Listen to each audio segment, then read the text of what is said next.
Election কমিশনের action নাও। আজকে ফের মুখ্য সচিব বিপদে পড়বেন। আপনি যা এগুলো অ্যালাউ করছেন কেন?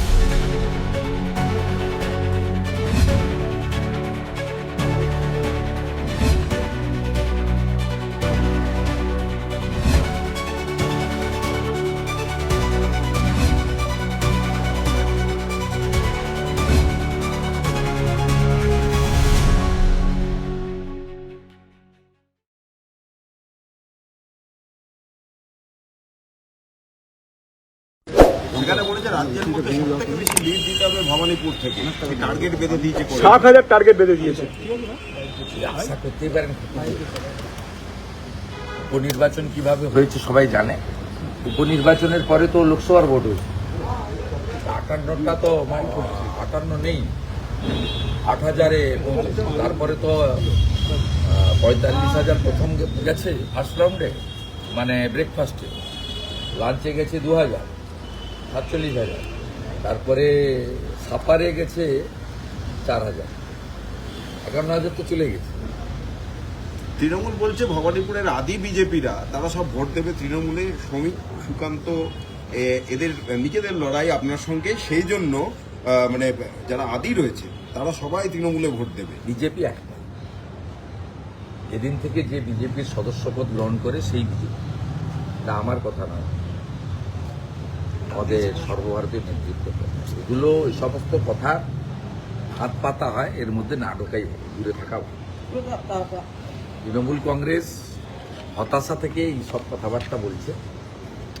আপনি দক্ষিণ কলকাতাতে বিজেপির যারা প্রতিষ্ঠাতা নেতা তাদের মধ্যে তথাগত রায় আছেন, এই কাছেই বাড়ি। রাহুল সিনহা রয়েছেন। ভবানীপুরে যে 7-8 বিশিষ্ট বিজেপি নেতার পা ছুঁয়ে প্রণাম করেছে সেদিন, তাদের মধ্যে সাগরজি আছেন, কর্নেল সব্যসাচী বাগচি আছেন, ভীম সিং বার্মা আছেন, ওম প্রকাশ মিশ্র আছেন, পারমিতা বোনরা আছেন। ওদের কাছে চলে যাবেন, ওদের উত্তর ওরা দিয়ে দিবে, ঝামাটা ওরা ঘষে দেবে। কথাগত খুব ভালো বলেন পোর্টালগুলোতে, মিডিয়াতে কথাগত ওরা চলে যাবেন। 2014 সালে তথাগত রায় প্রথম দক্ষিণ কলকাতায় লড়েছিলেন এবং ভবানীপুরে লিড হয়েছিলেন।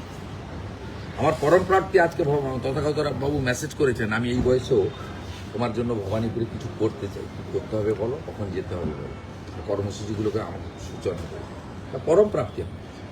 নন্দীগ্রামের যারা পুরনো তৃণমূল কর্মী, বুথভিত্তিক কর্মী, তারা বিজেপিতে যোগদান করছে। মানে এই পবিত্রকরকে তৃণমূল প্রার্থী করলো বলে কি পুরনো তৃণমূলরা সব বিজেপিতে চলে আসছে? আমি এসব কথা বলবো না। নন্দীগ্রামের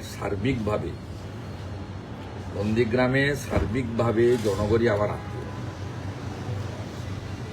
কিছু মুসলমানকে ভুল বুঝিয়েছিল 21-এর নির্বাচনে, এই নির্বাচনে সেটাও হবে না। কিছু খুনি জঙ্গি ছাড়া যারা দেবব্রত মাইতি, রথিবালা আড়িকে খুন করেছেন, এরকম হাতে গোনা কিছু লোক ছাড়া, সমর মাইতির খুনি ছাড়া, নিশিকান্ত মণ্ডলের খুনি ছাড়া বাকি সামগ্রিকভাবে নন্দীগ্রাম আমার সঙ্গে থাকবে। গতবারে মুখ্যমন্ত্রী দাঁড়িয়েছিলেন, অনেক স্বপ্ন, অনেক আশা ভরসা দিয়েছিলেন, কিছু ভোটার বিভ্রান্ত হয়েছিল। আমি সবে বিজেপিতে গেছি, 6 মাসের বিজেপি, আমি সংগঠন তৈরি করতে পারিনি। 17টা গ্রাম পঞ্চায়েতের মধ্যে আমার হাতে মাত্র একটা গ্রাম পঞ্চায়েত সুইচ ওভার করেছিল, 16টা পঞ্চায়েতই তৃণমূলের সঙ্গে গেছিল। আমি সবাইকে তৃণমূল থেকে বিজেপিতে নিয়ে যেতে পারিনি। আজকে আমি একটা সলিড সাংগঠনিক বেসের উপরে দাঁড়িয়ে, ব্যাপক জনাধারের উপরে দাঁড়িয়ে এখানে প্রতিদ্বন্দ্বিতা করছি। পার্টি সে সুযোগ আমাকে দিয়েছেন। আমি সামগ্রিকভাবে তৃণমূল, পুরনো বিজেপি, সিপিএম এসবের তর্কে যাব না। নন্দীগ্রামের মানুষ গতবারে ইভিএমে 3টে নাম দেখেছিল মূলত। একটা অধিকারী শুভেন্দু, সিরিয়াল নাম্বার 1, আরেকটা মমতা ব্যানার্জি, সিরিয়াল নাম্বার 2, আরেকটা মীনাক্ষী বোন, সিরিয়াল নাম্বার 3। 3 জনকে লোক দেখেছে, দিয়ে 1,10,000 আমাকে দিয়েছিলেন, 1,08,000 মমতা ব্যানার্জিকে দিয়েছিলেন, 6,200 ভোট মীনাক্ষী মুখার্জিকে দিয়েছিলেন। এবারে ইভিএমে 4টি নাম এসে গেছে।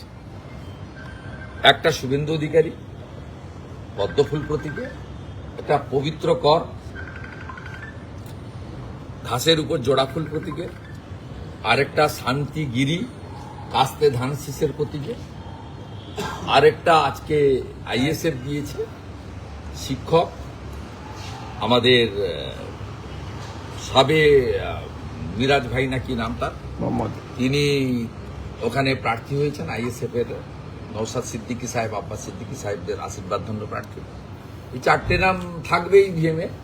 লোক এই চারটে নামের মধ্যে যাকে যোগ্য মনে করবেন তাকে ভোট দেবেন।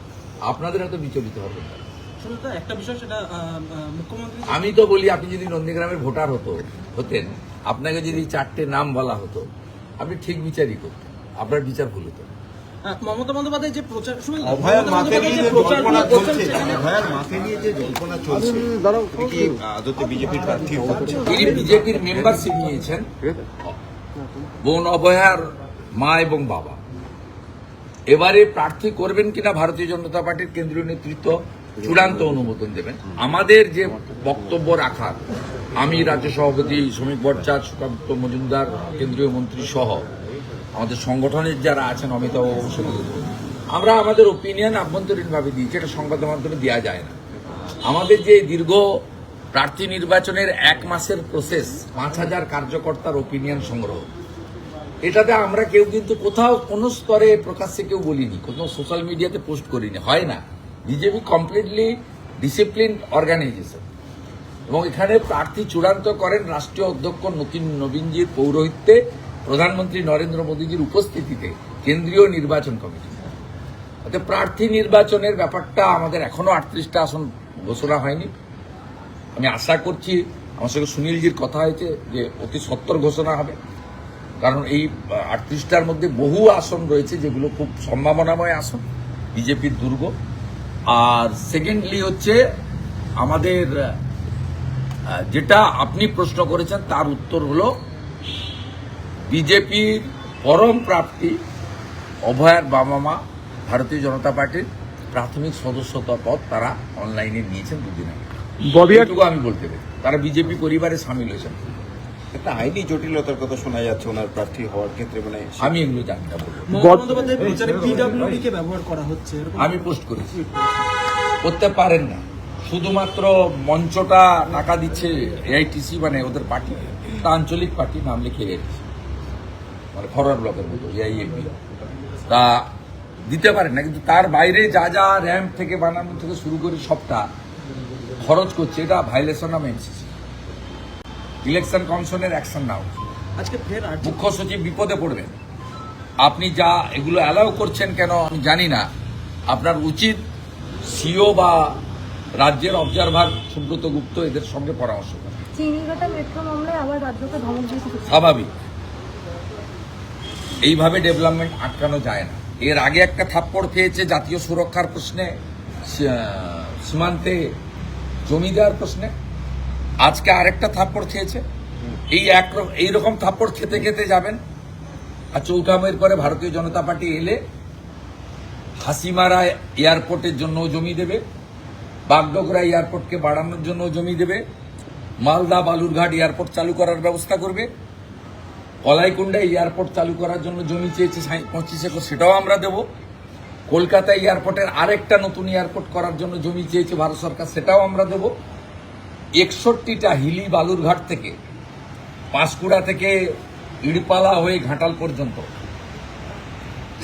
আমাদের নন্দকুমার থেকে ময়না হয়ে বলাইপন্ডা পর্যন্ত, আমাদের জলঙ্গি ডোমকল রানীনগরের রেলপথ থেকে শুরু করে 61টা রেলপথের যে জমি আটকে রেখেছে এই তৃণমূল কংগ্রেস সরকার, আমরা 60 দিনের মধ্যে সরকার হওয়ার জমি রেলকে দেব, বন্দরকে দেব, জাতীয় সড়ককে দেব, এবং ডিপসি পোর্টের জন্য যেখানে যেখানে বন্দর, কুলপি ডিপসি পোর্ট সহ যেখানে যেখানে বন্দর করার জন্য পেন্ডিং ফেলে রেখেছে এই নেগেটিভ সরকার, নো সরকার। শুধু জনগণকে বলবো, no vote to Mamata, vote for BJP করুন। বাকি রাজ্য কিভাবে দ্রুততার সঙ্গে এগিয়ে যাবে উত্তরপ্রদেশ মহারাষ্ট্রের মতো, সেটা শুধু দেখতে থাকুন। আজকে ফের আর্জি করে আবার একটা মর্মান্তিক মৃত্যু, এবং শৌচাগারে 100 মিটার দূরে শৌচাগারে নিয়ে যাওয়া হয় এবং তারপরে তার মৃত্যুর অভিযোগ। এবং রোগী কল্যাণ সমিতির পক্ষ থেকে অতীন ঘোষ তিনি বলছেন যে এটা এমএসবি জানতো এবং এমএসবি কোনো ব্যবস্থা নেয়নি। একে অপরের ঘাড়ে দোষ চাপানো, যেমন বিনীত গোয়েলরা অপকর্ম করেছে, সঞ্জয়ের ঘাড়ে দোষ চাপিয়েছে। সন্দীপ ঘোষরা অপকর্ম করেছে, অন্য লোকের ঘাড়ে দোষ চাপিয়েছে। এত বরাবর এই জিনিসই এই সরকার করে। সব দোষের মূলে একজন 15 বছর ধরে স্বাস্থ্য এবং পুলিশ মন্ত্রী থাকা রাজ্যের মুখ্যমন্ত্রী মমতা ব্যানার্জি। যে গুরুদায়িত্ব আমি 21-এ নন্দীগ্রামে পালন করেছি, সেই গুরুদায়িত্ব আমি ভবানীপুরে এবারে পালন করব। একে হারিয়ে দেন। একে প্রাক্তন না করলে এরকম ঘটনা প্রত্যেকদিন ঘটবে, একবার নয় 5 বার ঘটবে। কিন্তু উনি তো দুয়ারে স্বাস্থ্য চালু করবে বলছে। বিজেপি দেবে, বিজেপির সঙ্গে কমিশনের কি সম্পর্ক আছে? আপনারা এইসব প্রশ্নের উত্তর যে চিঠি দিয়েছে আর যে চিঠি পেয়েছে তাদেরকে গিয়ে জিজ্ঞেস করুন। বিজেপির অফিসে বসে এই উত্তর আমরা দিতে যাবো কেন? আর আমাদের সঙ্গে মানে সম্পর্কটা কোথায়? এর কোনো সম্পর্কই নেই। এই ধরনের উত্তর বিজেপি অফিস থেকে দেওয়া হবে। মমতা ব্যানার্জি বলছেন বিজেপির নির্বাচন কমিশন থেকে তিনি অত্যাচার অভিযোগ করা হচ্ছে। করছেন এমসিসি লাগু হওয়ার পর নিয়ম ভঙ্গ করে বদলি করা হচ্ছে নির্বাচন কমিশনের তরফ থেকে। মমতা দেবীর নিয়ম এবং মমতা দেবীর নিয়ম ভঙ্গ তো সাধারণ পাঁজিতে নেই, ওটা তো মমতা দেবীর পাঁজিতে আছে, বেনি মাধব শীলের পাঁজিতে নেই। কে কখন নিয়ম ভঙ্গ করবেন, কে কখন মৎস্যমুখ করবেন, কে কখন ডালমুট খাবেন, এসব ওনার পাঁজিতে আছে। ওই পাঁজিটা বেরোক, আমরাও খুঁজছি। শুধু তো বাড়িতে রেখে দিলে হবে না। উনি ওনার মতন করে বলছেন, ওনার ব্যাপার। চিঠি আমরা, যে চিঠির কথা আপনারা বলছেন সেই চিঠি আমরা দিইনি, আমাদের নেতৃত্ব দেননি। চিঠি দিয়েছে টিএমসি, নিয়েছে কমিশন, উত্তর দেবে কমিশন আর টিএমসি। আমরা কেন বলতে যাব? আমাদের কি এলো গেল? মুখ্যমন্ত্রী চেয়ারে থেকে কমিশনকে চিঠি দেওয়া যায় কি না সেটা নিয়েও আমরা আলোচনা করতে পারতাম, কিন্তু এর মধ্যে আমরা যাবোই না। যা বলবে কমিশন বলবে। বলছে রাজ্যের সঙ্গে কোনো রকম আলোচনা ছাড়াই কেন্দ্রের হস্তক্ষেপে একাধিক সরকারি পদে বদলি হচ্ছে, যেটা নাকি যে নিয়ম সেই নিয়ম লঙ্ঘন করা এবং গণতন্ত্রের পরাজিতের পরিপন্থী। আর্তনাদ। কেন্দ্র রাজ্য বিষয়টা নয়।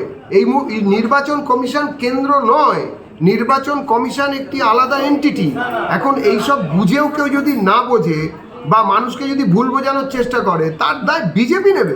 বিজেপি এই নিয়ে কিছু বলবে না। কৌশল, এই যে নির্বাচন কমিশনকে বারবার ব্যবহার করা হচ্ছে বিজেপির শাখা সংগঠন হিসেবে, তৃণমূলের অভিযোগ অনুযায়ী প্রোপাগান্ডা। এটা- ওরা মনে করে যেমন রাজ্য নির্বাচন কমিশন হচ্ছে রাজ্য নির্বাচনী দপ্তর, সেরকম কেন্দ্রীয় নির্বাচন কমিশনও বোধহয় কেন্দ্রের নির্বাচনী দপ্তরে পরিণত হবার চেষ্টা করানো হচ্ছে। একদমই নয়। কেন্দ্রীয় নির্বাচন কমিশন বহু রাজ্যে ভোট করিয়েছেন, সব জায়গায় বিজেপি জেতেনি, সব জায়গায় বিজেপির জয় জয়কারও হয়নি। এখানে 1.5 দশক ধরে যেভাবে পশ্চিমবঙ্গের বাঙালিদের ওপর দিয়ে বুলডোজার চলেছে, গণতন্ত্র যেভাবে বাজেয়াপ্ত করেছেন উনি, একের পর এক খুন হয়েছে, বাড়ি ছাড়া হয়ে গেছে, মহিলাদের নুট প্যারেড করানো হয়েছে বহু জায়গায়, যৌন শোষণ করা হয়েছে, যৌন অত্যাচার করা হয়েছে একের পর এক, শুধুমাত্র বিরোধী দল করার জন্য। তারপরে আর এইসব কথা খাটে? উনি এবারে প্রমাণ করুন গিয়ে কি হবে না হবে। এই নিয়ে আমাদের কি বলার থাকতে পারে? আমরা শুধু একটা কথাই বলতে পারি, একদম একটি পরিষ্কার পরিচ্ছন্ন ভোট এবং সন্ত্রাসমুক্ত ভোট চাই। প্রাক নির্বাচনী নির্বাচনের সময় এবং নির্বাচন পরবর্তীকালে কোনো রকমের আক্রমণ বরদাস্ত করা যাবে না। Thank you.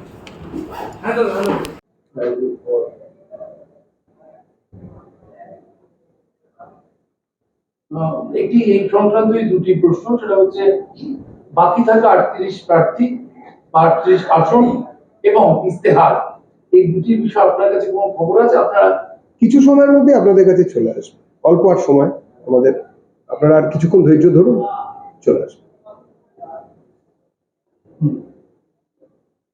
মানে সবটাই তৈরি, শুধু সময় অপেক্ষা। হ্যাঁ, শুধু সময়।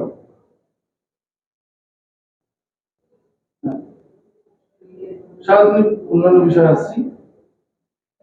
আজ একটা বিষয় প্রথম সকাল থেকেই প্রচন্ড চাপ হয়েছে যে পানিহাটি থেকে প্রার্থী হতে চলেছেন নির্যাতিতা আরজিকর মেডিকেল কলেজের অভয়া তার মা। তিনি নিজে রিয়াকশন দিয়েছেন, তিনি নিজে সংবাদ মাধ্যমের সামনে বলেছেন যে আমি বিজেপির প্রার্থী হতে চাই, আমি নিজে ফোন করছিলাম। কথা হয়ে গিয়েছে। যদি আর কিছুক্ষণ সময় অপেক্ষা করুন, সংসদীয় আমাদের যে দল আছেন, যে কমিটি আছে সংসদীয় কমিটি, তাদের পক্ষ থেকে সিলমোহর করে যাদের নাম সামনে আসবে তাদের নাম আপনাদের সামনে ঘোষণা করা হবে। আজকে কিছু ঘন্টা অপেক্ষা করুন, আজ হতে পারে, কাল হতে পারে। কোথায় ছিলাম? আজ বিরোধী দলনেতা শুভেন্দু অধিকারী তার প্রচার শুরু করলেন ভবানীপুর কেন্দ্রে। কিন্তু প্রথম তিনটাতেই দেখা গেল উল্টো দিকে মমতা ব্যানার্জির দেওয়াল লিখন, সেখান থেকে স্লোগান শাউটিং, বিজেপি কর্মীরা ঢাকঢাক বাজালেন। এরপর ভবানীপুর থানায় যেতে হলো শুভেন্দু অধিকারীকে। তিনি গিয়ে জানিয়ে দিলেন যে আমাকে যদি ভবানীপুর কেন্দ্রের প্রচারে 1 দণ্ড বাধাপ্রাপ্ত হতে হয়, আমি কিন্তু থানায় এসে ধর্নায় বসে যাবো। এবং তারপর আবার বৈঠকে বসতে হলো তৃণমূল কংগ্রেসকে। এই যে সার্বিক একটা পরিস্থিতি, যে কেন্দ্র থেকে রাজ্যের সকলের নজর, সেখানে বিরোধী দলনেতা গেলেন, প্রচার সারলেন, থানায় গেলেন, তৃণমূলকে পাল্টা বৈঠকে বসতে হলো। এবং সেই বৈঠকে একটু যোগ্য, সেই বৈঠকে মূল উপজীব্য বিষয় হলো তৃণমূলের যত নেতৃত্ব রয়েছে দক্ষিণ কলকাতার অন্তত তারা সকলেই ডোর টু ডোর ক্যাম্পেইনে যোগ দেবে ভবানীপুরে এবং দুটো ওয়ার্ডে একদিকে সুব্রত বক্সি, একদিকে প্রিয়তমকে দায়িত্ব দেওয়া হয়েছে। পেন্সিল ব্যাটারি ভেবে হাত দিতে গিয়েছিলেন, 440 ভোল্টের ঝটকা খাচ্ছে সবাই, কি করা যাবে? এরকম হলে তো মুশকিল। আর দ্বিতীয়ত হেরে যাবে যারা বোঝেন, তাদের তো একটা অ্যাগ্রেশন থাকবেই, এটা স্বাভাবিক। কিন্তু কাউন্টার অ্যাগ্রেশন সহ্য করতে পারবেন তো, সেটাও আমরা জিজ্ঞেস করছি। আমরা মানুষকে নিয়ে চলতে চাই, মানুষ দাঁড়িয়ে ভোট দিতে পারলে তারা ঠিক করবেন কাকে ভোট দেবেন। আমরা আশাবাদী যে ভবানীপুরে শুভেন্দু অধিকারী নন্দীগ্রামের 30 গুণ বেশি ভোটে জিতবেন। নন্দীগ্রামের যা ফল হয়েছিল গতবারে, তার থেকে 30 গুণ ভোটে জিতবেন। মমতা বন্দ্যোপাধ্যায় ভবানীপুর থেকে হারছেন। আজকে বিজেপির যে প্রার্থী তালিকা ঘোষণা হলো, একটু আগে আপনি যে তালিকা ঘোষণা করলেন, এই 112 ক্যান্ডিডেটের ক্ষেত্রে কি কোনো বিশেষ ভারসাম্য দেখা হচ্ছে? সমাজে বিভিন্ন মহল থেকে আনা বা নতুন কর্মী, পুরনো কর্মী, সব দিক থেকে আপনারা যদি এই যে তালিকা সেটা যদি ভালো করে দেখেন, তাহলে সমাজের সমস্ত স্তর থেকেই সবাইকেই রাখা হয়েছে। এবং পরিচিত মুখ, আপনাদের সঙ্গে যারা রেগুলার পরিচয় যাদের, তারা যেরকম রয়েছেন, সেরকম আমাদের প্রান্তিক যারা কর্মী তারাও রয়েছেন। সমাজের বিভিন্ন স্তর থেকে বিভিন্ন মানুষ যারা ভারতীয় জনতা পার্টির হয়ে পশ্চিমবঙ্গের জনতার প্রতিনিধিত্ব করবেন ভবিষ্যতে বিধানসভায়, তাদের সবারকেই রাখা হয়েছে। 192 আসন আগে ঘোষণা করেছেন বামফ্রন্ট চেয়ারম্যান বিমান বসু। আজকে তারা দ্বিতীয় দফায় আরো 32 আসন ঘোষণা করলেন। প্রথম তালিকাতে দেখা গেছিল বেশ কিছু নতুন তারুণ্যের জোয়ার, কিন্তু আজ যে তালিকা ঘোষণা হলো বিমান বসু কণ্ঠে, তার সেই 32 আসনে একেবারেই গুরুত্ব দেওয়া হলো কিন্তু পুরনো কর্মীদের। এটা আপনারা রাজনৈতিক দল হিসেবে কি ওসব নিয়ে ভাবছি না। যাদের হারারও কিছু নেই, পাওয়ারও কিছু নেই, তাদের নিয়ে বাংলার মানুষ ভাববে কেন? অপ্রাসঙ্গিকদের নিয়ে ভাববো কেন?